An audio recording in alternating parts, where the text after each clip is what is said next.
welcome back to my channel. Today's video is going to be a chatty video all about this deployment so far. So I was trying to figure out the other day how many we've actually done since having kids, and I think we're on number 5 or 6, might be 5, which is mind-blowing considering Lachlan is only 5.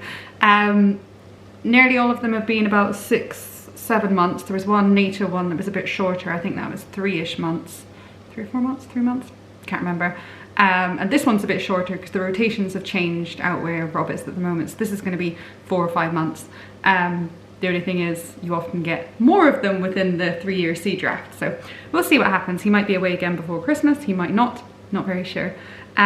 This also doesn't include all the time they spend away when they're technically UK based. So I actually, and honestly, if you speak to any other military partner, you'll probably hear a lot of people saying the same thing, because me and all my friends say the same thing. A lot of the time when they're on a ship in this 3-year sea draft or whatever it is for them, it's actually harder when the ship, that was hard to say, the ship is based in the UK, because it's so much more unpredictable. Basically, whatever the ship does, they do, obviously. They are like, the ship owns them basically. So even though they might just be nearby, if you're based near where their ship's based, they still sometimes can't come home. They have to stay on the ship, or they go away for a few days at a time, but it's very last minute, or they go up to Scotland for a bit, they do a few weeks here, a few weeks there, they kind of go around the UK, they do training, and a lot of the time it's so much harder, especially on the kids, because it's so unpredictable. When they're deployed overseas, they're just gone, which sounds really blunt and awful, but in terms of managing the kids' emotions, managing your own emotions, and getting into your routine and everything, it is often, weirdly, a lot easier, and something I could have never appreciated until I was actually in this lifestyle. You kind of feel like, well, if you're seeing them for a few days a week, then it must be much easier.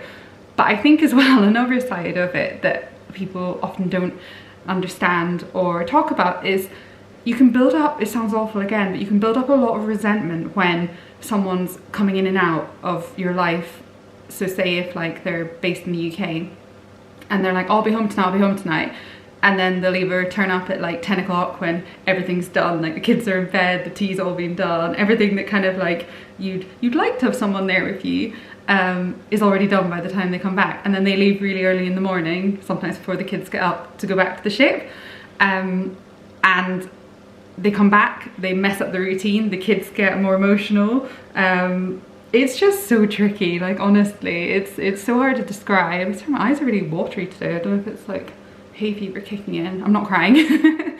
But yeah, when they're UK based, it's really hard, and it puts a lot more strain in your relationship, to be honest. Like I always joke to Rob that he's away just now, he'll hopefully be back in the summer, and then he'll be UK based for a while and then maybe go again. But I'm like, if you're UK based for the rest of the year, like I worry for our relationship, because it's so difficult. It's so difficult constantly getting your hopes up and then having them dashed. So they might be like, oh, we're gonna be home on Friday, and then Friday comes and they don't come home. And so yeah, I'm obviously well versed in this. I've been with Rob 13 years now, married for 10 this summer. So I've learnt my lessons. I never tell the kids, again, this sounds awful, when he says he's going to be home maybe at the weekend, they never get told, and then unless he's literally almost home. Otherwise it's so hard on them, so hard on them. It's hard enough you as an adult surfing those waves of emotions. You can't put it on the kids as well at all. So I've definitely learned not to tell them anything to the last minute, and then it's a lovely surprise. Like a few of my friends have said as well, a lot of the times when you're married to someone in the military, it's like having a bonus person. So you just get so used to being on your own and doing everything on your own, but when they're here, it's like a bonus, and it's a novelty, which is nice. But yeah, I also laugh because Rob came home a few years back laughing, saying that there'd been some survey done, I think just within the Navy, and his branch and his rank came out at like the highest divorce rate, and I was like, I can see why, to be honest. Like obviously we're completely fine, but I can see why, because it's very, very tricky, especially when you throw kids into the mix to live this lifestyle.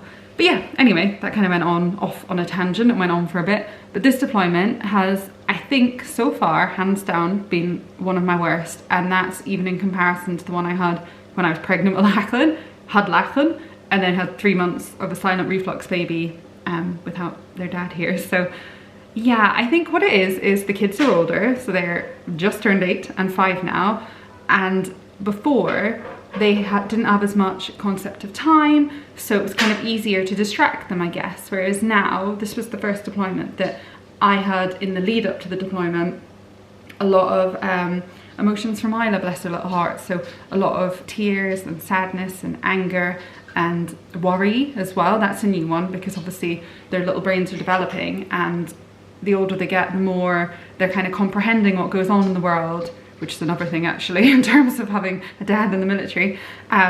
But she was much more aware of knowing that, oh, if you can hear some crunching in the background, it's just one of the cats having some food. Yeah, she's just a lot more aware of everything. So in the lead up to this deployment, she was getting quite upset, and she also got quite angry with Rob, which we have had before, but usually that's when he comes back, the anger comes out, because they're so happy to see them, obviously. They're so happy for a few days, and all of a sudden, it's as if their brains are like, hang on a minute, you left me for a very long period of time, and this anger comes out. So it'll be interesting to see when he comes back this time, whether that's different on Isla's side, and then it's now a feature of Lachlan's age and experience of all this. I'm not very sure, because with Lachlan, we didn't have the lead up to him going, with him kind of anticipating everything. It was more just when he went. But again, when he actually went, it was 100% the worst goodbye I think we've ever done. Not so much for me, like I know the drill, and it obviously upsets me and whatever, but I keep it together for the kids. But Isla, she kind of held it in till he went, so he'd gone, the bus had gone, because we couldn't actually take them to Bryce this time because there's works being done there. So they weren't even checking in there, they were checking in somewhere else and then being bussed to the aircrafts to take them. But yeah, so when he left, I was about to drive off, like we'd sat and waited because they wanted to wait until the bus had actually gone. And then I was almost about to drive off, and she just started sobbing in the back, like the most gut-wrenching sobs, which broke my heart. And I had a little cry too, and I just went around and we all had a big hug, and Lachlan got out of his seat and he was comforting Isla as well, which was really cute. But it was really, really hard. And then I kind of found the kids adjusted quite quickly this time, but I didn't. So we've had Rob home for a year now, which has been very unusual in the past 5 years. He's had a lot of like back-to-back sea time and whatever else. So we'd gotten used to having him around for about a year and a bit. So I think I wasn't prepared for how much I was gonna miss him, which sounds really bad, but it really hit me. And usually you have like 2-3 weeks where you settle into everything and the emotions are like up, down, and every little thing that goes wrong is like the worst thing in the world, and you just feel so alone and you're so emotional about everything. But that lasted a lot longer for me this time, like it really did. I feel like I'm out of it now, and I feel like we're kind of in our routine now, even though we've just had 2 weeks of Easter holidays, which have kind of thrown us off again. But it was really nice to have company for a week and a bit. But yeah, that was another point I was going to make with Isla's age as well. She is more aware of what's going on in the world and this and that, and what her dad actually does being in the military, I guess. So like our big thing is, like when we talk about it, we're like, Dad's just off to help other people, make sure the world's safe, make sure other countries are safe, make sure our country's protected, and this, that and the other. And that's usually enough, but I'm getting a lot more questions from Isla this time about specifically what he's doing, which is all right. You just kind of have to balance what you say, I guess, for age appropriateness, because I assume as they get older it gets even more. Like obviously Isla just now isn't exposed to the news or anything like that, obviously doesn't have a phone or anything. Like I'm very much in control of what she sees, so that's fine. But they've talked about stuff at school obviously too, and then friends sometimes maybe have other conversations about things, so it's just a different experience, completely different. So yeah, I find it's obviously when the kids are a lot younger, it's physically hard because you're obviously not getting full night's sleep, and babies and toddlers are super hard work in terms of all the feeding and everything else that comes with babies and toddlers, nappies, trying to think, it's been so long, just everything. They obviously need 24/7 when they're awake, attention and care and whatever else, and then when they get a bit older they're a bit more independent, but on the other side you've got school to manage and all their clubs and all their social stuff with their friends and parties and homework and all that. So it's just very different. And then obviously when they're super wee, they kind of don't notice their parents not there, to be honest. Obviously when they're babies they don't notice at all, and then when they're toddlers there's a little bit more, but by the time they get to Lachlan's age, I guess maybe 3, 4, 5, it starts kicking in a bit more. So it's just a different experience every time. Hopefully we've only got 4 years of this left, fingers crossed. Rob will have done his 22 years, so his full career then, so hopefully we'll see.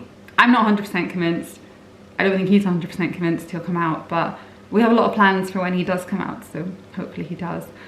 But anyway, I've rambled on for over 10 minutes actually. I was only gonna make this about 5 minutes, but yeah, it was just a little video to kind of talk it through, talk kind of about the experience this time around, because I find a lot when I do these videos, I get a lot of messages and communication from other people going through the same thing, saying like, thank you for making me not feel alone, or thank you for kind of just making it more known what this lifestyle's like, I guess, because like I said, I had no idea until I was in it. So yeah, thank you for watching. Hope it's been somewhat interesting, and hope you've had a lovely day, and I'll see you soon. Bye.